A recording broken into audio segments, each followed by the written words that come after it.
Algo que me llama poderosamente la atención en Misery es cómo se retrata el proceso creativo de escribir un libro. Esto a pesar de la tortura física y mental que sufre Paul Sheldon a manos de Annie Wilkes, el arte no se detiene.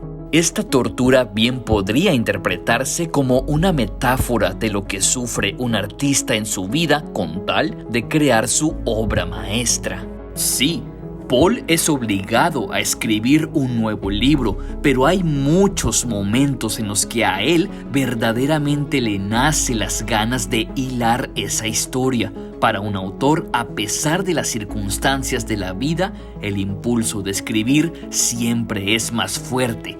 Quédate, porque analizaremos la novela Misery de Stephen King. God's sake. It's for the best. Eddie, please! Almost done. Just one more. Como se trata de un análisis, vamos a desmenuzar la obra, por lo que una alerta de spoilers está activa. Mientras escribo es el libro donde King habla sobre el oficio de escribir y da consejos sobre cómo narrar historias. Fue publicado en el año 2000. Pero a mi consideración, Misery de 1987 fue su primer mientras escribo, ya que en esta novela se nos describe cómo Paul Sheldon va construyendo la novela que Annie Wilkes le exigió. Incluso se nos dan fragmentos de esta para que acompañemos y comprendamos los cambios y progresos que Paul tiene. En Mientras escribo, King cuenta que su personaje, Paul Sheldon, le dio la oportunidad de explicar algunas cosas acerca del poder de la escritura, cosas que sentía desde hacía mucho tiempo, pero que nunca había puesto por escrito. Un ejemplo perfecto que Misery plantea sobre esto es la idea de la abeja.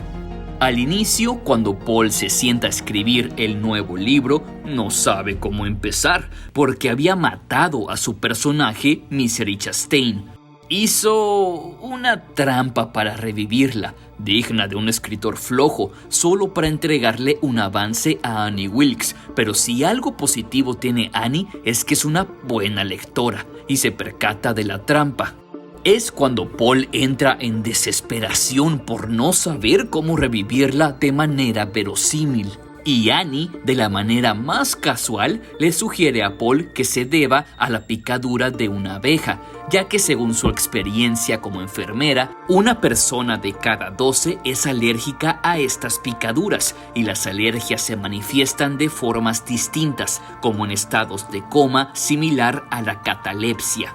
Esto Paul se lo toma como una idea ridícula, pero permanece en su subconsciente. ¿Y qué pasó después? En medio de una siesta por la tarde, se despierta como impactado por un relámpago de inspiración.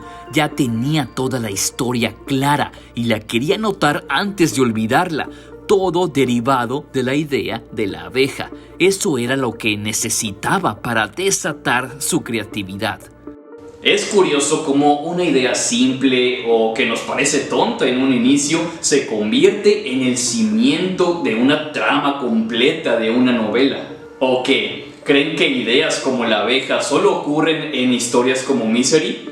Claro que no. De hecho, es algo que le pasa muy seguido a Stephen King a la hora de idear sus libros. ¿O cómo creen que se le ocurrió la idea de Salem Slot? Una noche, Stephen le preguntó a su esposa Tabitha qué pasaría si Drácula regresara a la época actual y se respondió a sí mismo bromeando con que probablemente lo atropellaría un taxi. A esto, Tabitha le preguntó qué pasaría si se apareciera en un pueblo rural de Maine. Todo quedó entre risas, jajaja, pero algo se despertó en la imaginación de King tras esa conversación. ¿Resultado? Esta larga novela que incluso dio pie a 2 relatos más.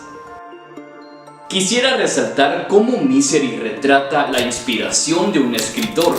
Es en el momento en el que me referí antes, donde Paul tiene un arrebato de creatividad en medio de una siesta y de la nada, como un Big Bang, se le ocurre el camino a seguir. En ese instante a Paul no le importa haber recibido maltratos por parte de Annie, No importa su situación de desaparecido, su estado crítico de salud, todo eso desapareció.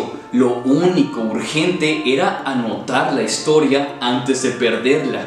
Es uno de mis capítulos favoritos de la novela y creo que es porque me identifiqué. A mí también me gusta escribir y he experimentado esos rayos de inspiración en medio de la rutina de la vida diaria y he tenido que dejar todo para anotar palabras clave o a veces fragmentos completos. Me atrevería a decir que es algo que le pasa a todos los artistas. En el caso de los escritores, a veces se nos presentan las palabras exactas y hay que pescarlas antes de que el farol que las ilumina se apague para siempre. Como el mismo Paul Sheldon dice: hay veces que o se escribe o se pierde. Otro punto a analizar es la disciplina de escribir. En Mientras escribo, King cuenta que escribía 10 páginas al día. Si no lo hacía, su jornada laboral no acababa. En conferencias más actuales de King, la cantidad de páginas se redujo a 6 por día. When I'm working, I work every day, 3-4 hours, and I try to get those 6 pages and I try to get them fairly clean. So if the manuscript is, let's say, 360 pages long, that's basically 2 months' work. Si de por sí escribir 6 páginas al día ya es avanzar a pasos agigantados, imagínate lo que sería escribir 12 páginas al día. Esa era la jornada de Paul Sheldon. Estaba tan enfrascado en su novela que eso producía. Stephen King lo envidiaría. Ni siquiera en sus mejores años llegaba a esa cantidad. Con excepción de una ocasión, nada más ni nada menos que cuando se le ocurrió la trama de Misery. Por allá en los años 80, mientras King dormía en un viaje de avión, soñó con un escritor cautivo de una enfermera loca, y tal como en el capítulo de Misery que mencioné, Stephen despertó de golpe y escribió en una servilleta unas frases algo inconexas. Estas fueron las primeras líneas. Al llegar al hotel, la tentación de esa idea era tan fuerte que King no pudo contenerse. Pidió un sitio tranquilo para trabajar y escribió en una sola sesión 16 páginas, una cantidad extrema para los estándares tanto del King de 1980 como el de hoy en día. Se convirtió en el borrador de una historia que primero tituló como La edición Annie Wilkes y más tarde cambió por Misery. Dentro de la novela hay una especie de juego interno que Paul Sheldon se hace a sí mismo. Lo llama el ¿puedes? Es para preguntarse si tiene la habilidad de realizar un reto que él mismo se plantea, y si se siente capaz, se responde a sí mismo: sí puedo. Es un juego que aparece durante toda la novela, especialmente cuando Paul se pregunta ¿puedes? Cada vez que está a punto de escribir. ¿Puedo empezar una nueva jornada de tantas páginas cuando no estoy inspirado, cuando mi vida corre riesgo, cuando me estoy volviendo loco del dolor? Él siempre podrá responderse puedo cuando se trata de escribir, porque tiene bien cimentada su disciplina como artista y sabe que no puede depender de la inspiración o de estar de buen humor para avanzar. Sí, estar inspirado y aprovecharlo para avanzar en nuestro arte es grandioso, pero son breves instantes de éxtasis, como lo que le pasó a Paul cuando supo claramente cómo hacer el libro. Pero no podemos quedarnos en posición fetal y esperar a que nuevamente nos impacte el rayo de inspiración. De ser así, nuestra obra va a vencer su fecha de expiración. El mismo Stephen King opina en Mientras escribo que existe un muso, pero no esperes que esparza polvos mágicos creativos sobre tu máquina de escribir. Vive en el subsuelo. Te toca a ti sudar la gota gorda, mientras el muso se queda sentado. Es justo que hagas tú todo el trabajo, porque el muso tiene un saco lleno de magia, y lo que contiene el saco puede cambiarte la vida. Sí, para King las musas son varones. Ahora hablemos de las circunstancias en las que Stephen King escribió esta novela. En Mientras escribo, King confesó: a finales de 1985 y principios de 1986 escribí Misery, un título que describe perfectamente mi estado de ánimo.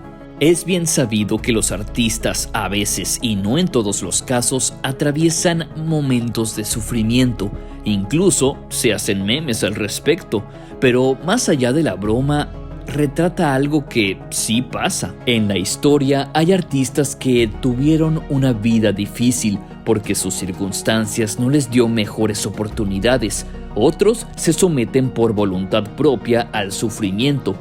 En el caso específico de los escritores, llegan a extremos como abandonarse a sí mismos por escribir.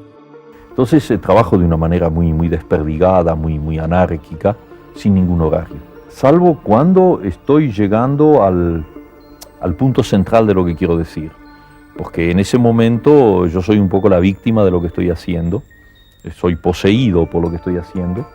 Y fíjate, cuando todo el final de Rayuela fue escrito en condiciones físicas tremendas, porque yo me olvidé del tiempo. No sabía si era de día o de noche, y me acuerdo que mi mujer venía con un tazón de sopa o me decía, bueno, hay que dormir un poco, ese tipo de cosas, durante varias semanas. Era una época que no era fácil, porque no teníamos dinero. Pero en cambio era una época muy buena porque estaba escribiendo como un tren. Entonces cuando yo vi que 100 años de soledad venía y que no la paraba nadie, le dije a Mercedes, tú te haces cargo de este asunto. Y ahora me di cuenta que durante 18 meses no salí del cuarto. Curiosamente, estas fases de dolor muchas veces coinciden con el proceso que atravesaron para crear sus obras maestras o sus obras más icónicas. En el caso de Stephen King, en los años que redactaba esta historia, pasaba una de sus más oscuras etapas. Era presa del alcohol y las drogas. Llegó a confesar que incluso ya no conocía otro modo de vivir y de trabajar. Le causaba problemas familiares que años más tarde desembocaría en una intervención que le hizo su esposa Tabitha. O dejaba las drogas o se quedaba sin familia. Sí, Stephen King tenía éxito, pero ¿a qué costo? Este sufrimiento queda plasmado en Misery en varios elementos. La nieve, elemento constante durante gran parte de la historia, es una representación de la cocaína. La fuerte tormenta de nieve mantiene aislado a Paul del resto del mundo y ponerse a escribir es lo único remotamente parecido a una salida. La propia Annie Wilkes personificaba la cocaína y la bebida, y King estaba cansado de ser el escritor mascota de estos vicios. El sufrimiento físico de Paul Sheldon, con extremidades cercenadas, las heridas por su accidente en el auto y su dependencia a la medicina para calmar el dolor, como una metáfora un tanto más literal de los fantasmas que atormentan a un autor y que muchas veces usa en su arte para hacer catarsis. Pero ¿saben qué es lo más grandioso? A pesar de todo, Paul no dejaba de escribir. No solo porque Annie lo acechaba, sino porque él estaba convencido de que el libro valía la pena. No por nada al final se tomó muchas molestias para proteger el manuscrito. Le hizo creer a Annie que quemaba el original, pero realmente lo tenía escondido y aceptó publicarlo. Cosechó críticas favorables y reconocimiento renovado por sus fans. Puede que no fuese su obra maestra, sí, pero el libro era indiscutiblemente bueno. Incluso cuando pone el punto final a ese libro que tituló como El retorno de Misery, es embargado por un sentimiento de vacío y satisfacción, algo que siente cada vez que escribe la palabra fin. Ese periodo oscuro en la cabaña de Annie Wilkes le valió una de sus obras más icónicas, la mejor parte de su saga de Misery Chastain, según se nos da a entender. Claro que la tortura que atravesó no fue de a gratis. Tras publicar El retorno de Misery, pasa por las secuelas del trauma. Ve a Annie Wilkes por todas partes. Le aterra que no esté muerta realmente. Incluso tiene bloqueo de escritor. Abandona su arte por un largo tiempo y dudó si alguna vez podría volver a escribir. Pero la naturaleza de Paul Sheldon es ser escritor. Al final, el impulso de escribir es más fuerte. no puede evitarlo. Al final de la novela, Paul Sheldon anda por la calle y ve a un niño empujando un carro de supermercado. Dentro hay una mofeta encerrada en una jaula, y esa imagen se queda en su mente, como la idea de la abeja, hasta florecer en una trama. Y llega a su casa para sentarse frente a la máquina de escribir, después de tanto tiempo. Primero teclea tímido, luego empieza a ser más rápido. Y lo más bello de todo es que se nos describe que Paul, mientras escribe, está llorando sin darse cuenta. Las lágrimas simbolizan todo lo que sufrió y que al fin está saliendo de su cuerpo, lo está sanando. Puede que las letras lo ayuden a superar todo y salir adelante. Con esto se nos da un final alentador después de tanta tragedia. Se nos da a entender que Paul continuará su carrera y continuará desahogándose con la mejor herramienta, el arte. Y como si esta novela significara una catarsis para el mismo Stephen King, él pone en la última página unos renglones casi escondidos. La nota dice: ahora ya he contado mi historia.